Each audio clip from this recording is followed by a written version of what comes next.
I'd like to call this work session of the Southampton Town Board to order on this 24th day of June, 2021. Please rise and join me for the pledge of allegiance. I pledge allegiance to the flag of the United States of America and to the republic for which it stands, one nation, under God, indivisible, with liberty and justice for all. Seated. Madam Clerk, would you please call the roll? Supervisor Schneiderman. Here. Councilwoman Lofstad. Here. Councilman Martell. Here. Councilman Bouvier. Here. Yeah, Councilman Schivoni has an excused absence from today's work session as he is attending the funeral of his father. Okay, so we are going to start with a conversation regarding amendments to the town code, section 330-109, as they relate to the height of walls and slope of the grade immediately in front of the walls. This is a conversation we had several years ago, I think. It's been modified, so that conversation started then, back when Mike Benicasa was the building inspector. Dennis O'Rourke is now our chief building inspector. We're joined also by Katie Garvin, who is assistant town attorney. And we have Christine Fenton here, our town engineer. So Katie, are you introducing this? Are you gonna? Yeah, well, come up. Okay. Is that how we're still doing it right here? This is my first live meeting. You know, it is our first in-person work session, I'd say in about a year, right? Close to a year. Nice to be back. Morning. Okay, so this is a little bit of a spin-off. If what the supervisor was talking about before was the code amendment that Mike Benicasa and I had put forward to exempt the retaining walls for the septic systems. That never happened. Those are not exempt. Those are being regulated just like everything else. This is also relating to retaining walls, but this is really to clean up the town code as to how we measure the height of the retaining walls, because the town code kind of has this, you measure your fences and your walls from the grade up to the top, and that's it. But for retaining walls, there's a section that's built in here that talks about the averaging of the height. And I think that's probably because, your slopes change, your retaining walls sometimes are stacked and they're tiered. But what ends up happening, and you may hear people complain about it, we did hear people complain about these retaining walls at that hearing before, was that you can have very taller walls, but they're tall on one side and they're low on the other, and then they average them. So, maybe it's, 8 feet and 2 feet, I'm exaggerating, but 8 and 2, and then, that's 10. So that was really just a 5-foot wall, when it's really not. The person who's most affected on the high end has this very tall wall. So this amendment is just to get rid of that. Retaining walls are going to be measured like fences. They're going to be measured like regular walls. It's exactly as you see it, from the bottom to the top. That's how tall the retaining wall is. So that's what I had proposed. And then engineering had said, can we also add some language in there about the sloping and the stabilization so that it's even better defined? And that's kind of why I brought the town engineer's office into this, because I can't explain that to you. Yeah, and that was my question, because on the slope, exactly how you're gonna average that on these different slopes and kinds of. What's the maximum height? Is it 4 feet that you're allowed? It's 4 feet in the front yard, it's 6 feet right in the rear. You can have a 6 feet, and In the rear. on certain situations, you can have a 6-foot retaining wall in the front. It's a through lot, like a Fence. a waterfront lot or something like that, where your yard's reversed. But what happens is you can have a 12-foot high retaining wall and still be considered 6 feet because of the averaging. And you can imagine, waking up in the morning and looking at this concrete wall, and I get a lot of complaints about it. But it's the code, as we've been doing it since I've been here. It's the code. Right, so the current code. It's the code. So if 6 feet is the max and you did 10 feet and 2 foot, whatever, you meet the 6 foot average, So they'll do like a little 2-foot retaining wall followed by a 6-foot wall and Well, when they had the retaining wall, they can, followed by an 8-foot wall. they could bring the grade right up to the top of the retaining wall. And Yes, you could also bring in so much fill that you're measuring it from the top of the fill to the top of the wall. it's Well, so the you average, measure it from the top of the it's fill. the average of the grades Yeah. on both sides of the wall. So if they bring the grade right up to the top of the retaining wall on one side, and then the other side is down 12 feet, well, the average is gonna be 6 feet, and that's when we run into trouble. So It's people are They're taking advantage of that. exploiting a loophole. Yeah, they're building up their yards, they're putting in retaining walls, they're putting tennis courts on top of that. Since I've been sitting with the ZBA, we've had a couple applications where people were challenging the issuance of a CC for the retaining wall.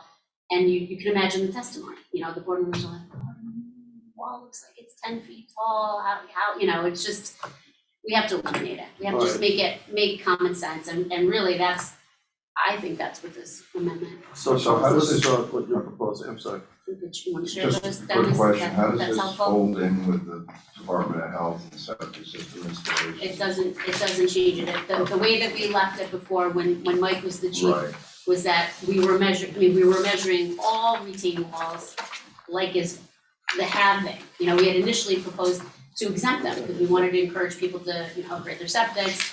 But the board was kind of like, we want you to increase, we want you to update your septic, but we still don't want these gigantic walls. So the retaining walls, whether they're for your septic, for your pool, for any purpose, are gonna be measured like it would make sense. okay, so they have no objection, they've reviewed this? Suffolk County Yeah. Suffolk County Health Department, and I So can that send they it to don't come them. back, yeah, maybe get an opinion, so they don't come back to us and say, we can't install an IA system because of Well, something inadvertent. I think we can loop them in, but I think it will come back to what the testimony we had at the last one, which was you have your choice of septic systems. If the one that you want requires a retaining wall that exceeds this, then you go to the ZBA, and then the ZBA can say, oh, here's my neighbors in opposition, let's move it around, or let's give you a front yard variance to push your house up so that you can fit your septic system. I mean, that's what I would think, and that at least brings in your neighbors before the walls are even built. Well, exactly. And if they have a taller wall and it's gotta go to the ZBA, the neighbors then have a chance to speak about it. One of the number one complaints that I've been getting recently is they never had any input or anything to say about the retaining wall. So if it's 6 foot high or greater, go to the ZBA, let them talk about it.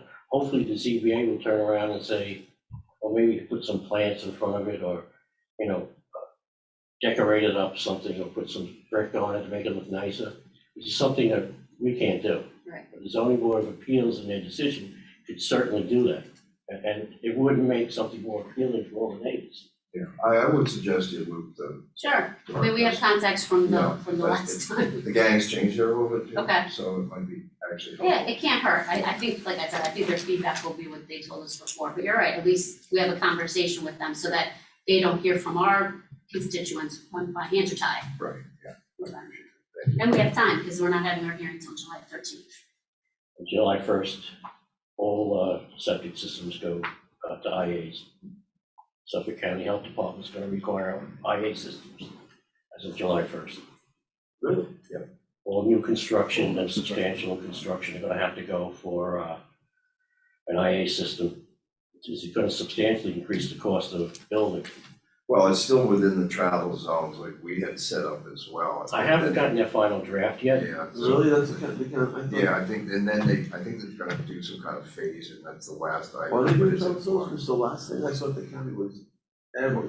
across, that was the original proposal, but I think Up that to might have we been get their final, I don't know. final law or whatever. Yeah, we don't know yet. Yeah, we don't know yet, but they're running out of time. Yep.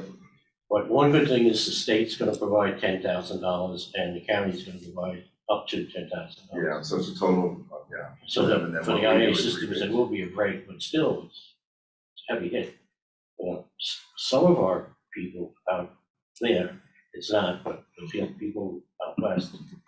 Well, the west of two, canal, it's the tough. two fund sources pay for different things too. Our rebate has a wider coverage than what the county has, a very limited use of what that money's used for on the IA system. So the town money would only go to mandated areas? So far, So if the county turned around and said, well, we want you to put, you know, an IA system throughout, you know, the county, I don't know what they're, Yeah, we might have to expand our eligibility areas. well, that was our plan to do originally 2 years ago before the pandemic, so hopefully we don't get overrun, but yes. we'll see what happens. Did you wanna go over this? No, it's really, I think it's fairly straightforward. Can you go over the grading, the 1 to 4? So I drew a line here on the 1 and 4, 4 and 12 pitch, so you get an idea what it looks like. It's the, So it's that diagonal off of the Yeah. toe of the wall. And that's to provide a space on the front side of the wall to provide access for any maintenance or anything like that.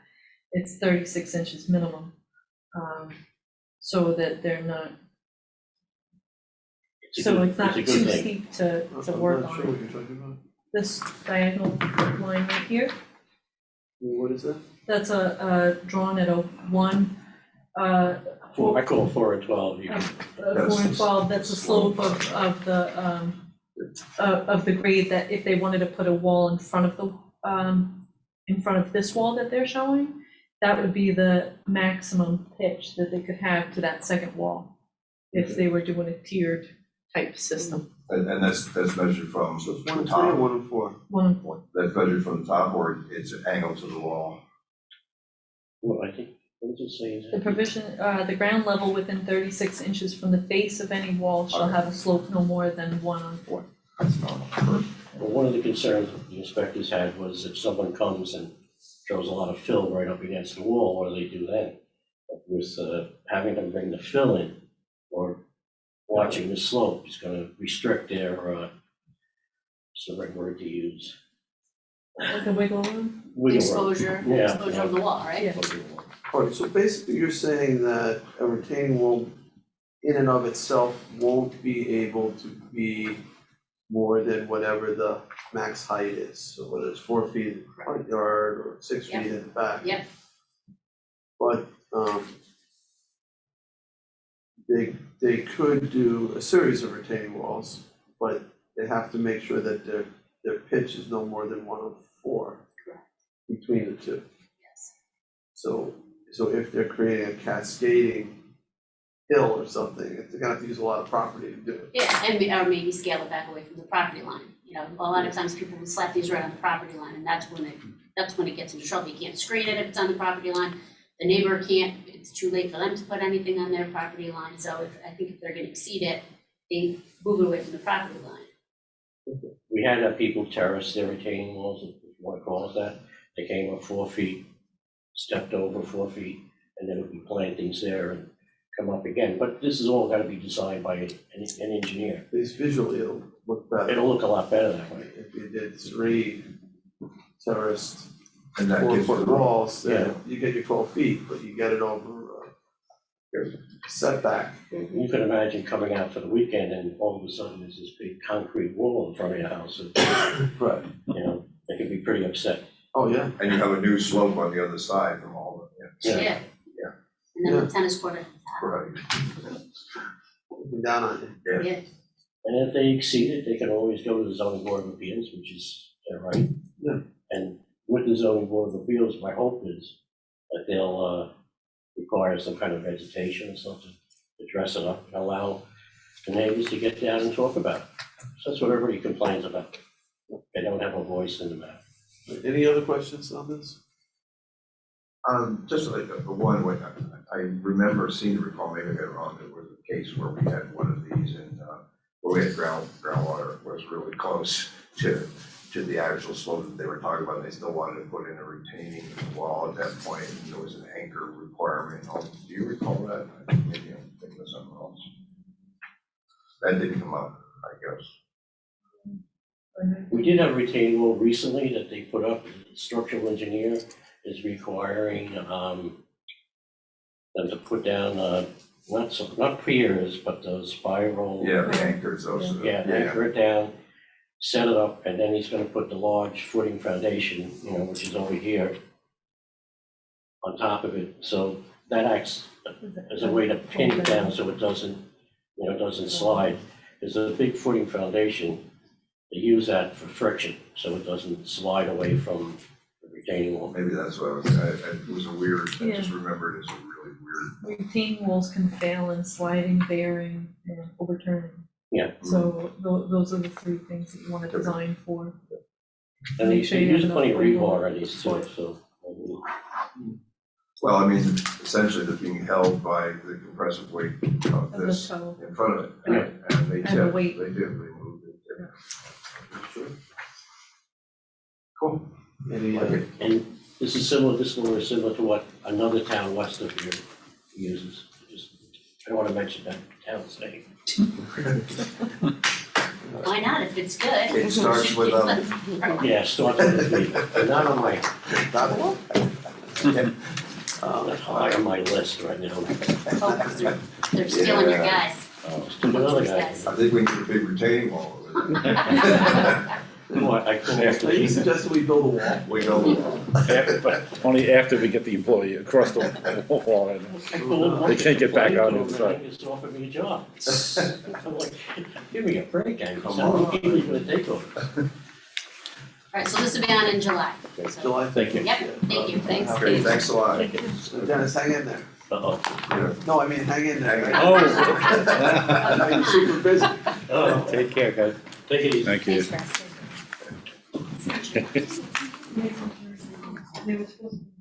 Not hanging here, Not but hanging here. there. I don't know, that department's been It's an issue. extraordinarily busy. But they get rated, all the time. Yeah. The volume, We we lost lost people, people, so, and I'm short staffed. All right, let's see, updates. Anybody have any updates? I got some. Okay, let's start with Julie.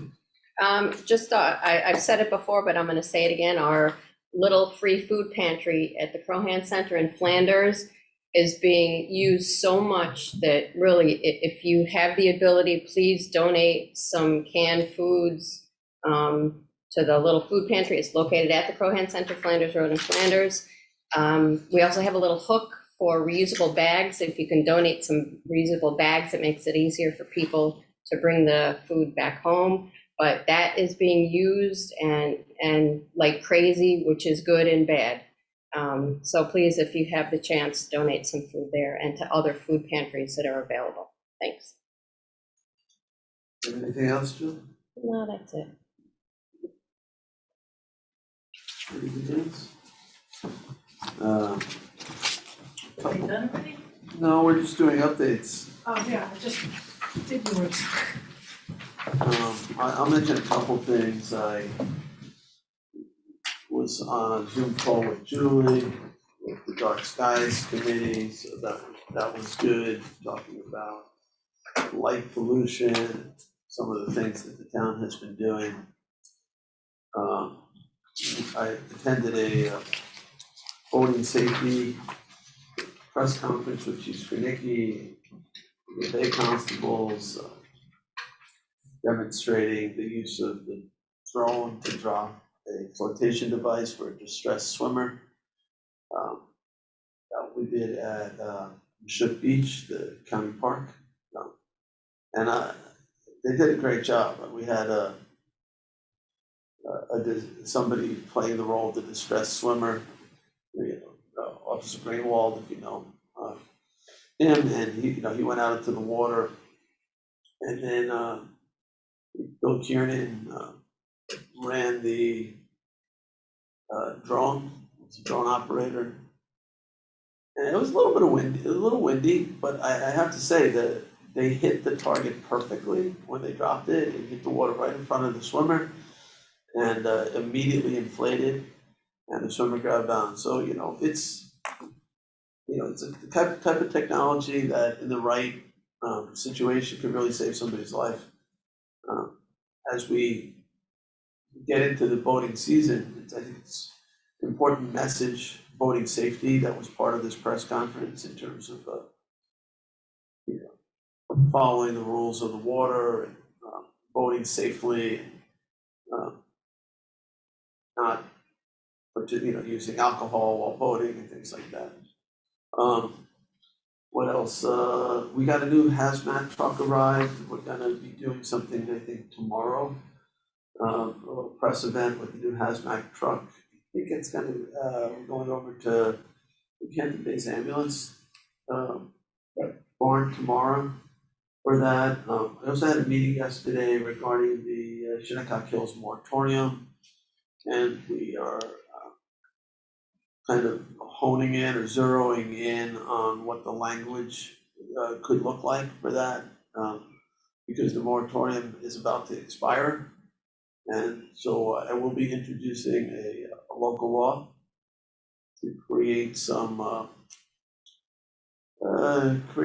create some provisions when you're building in certain sensitive areas to make sure that you're less likely to encounter an unmarked grave. And so I look forward to that conversation. Today is an important day in New York as the state of emergency expired today. That's been in effect for well over a year, since March of 2020. The state will now focus on the effort to continue vaccinations. So this is great news as we enter the summer months, that we're no longer in a state of emergency in New York State. I ended the local state of emergency about a month ago. So also Sun 20 TV, Channel 20 will begin airing a new health series called Your Health Matters. It's underwritten by Stony Brook Southampton Hospital and hosted by Drew Scott. I think you all know Drew. The show will feature advice from medical experts and other healthcare professionals on steps we can take to live a healthy lifestyle. For more information, people can contact Connie Conway at Sun TV, 631-702-1743. And anything else? Just two quick things. One is Assemblyman Thiel's laws on PSC oversight have like passed. So if you see the governor, ask him to sign it as quickly as possible. If you happen to see him, it's important. It's related a lot to what we just talked about with our North Sea landfill solar array. That's really important. These are both complicated, but there's a great article in 2070, so I'll give them a plug to maybe explain it for Kenny. Pretty good term. The other quick thing, just locally, in my areas that we're working on, Andrew spoke of Memorial Park.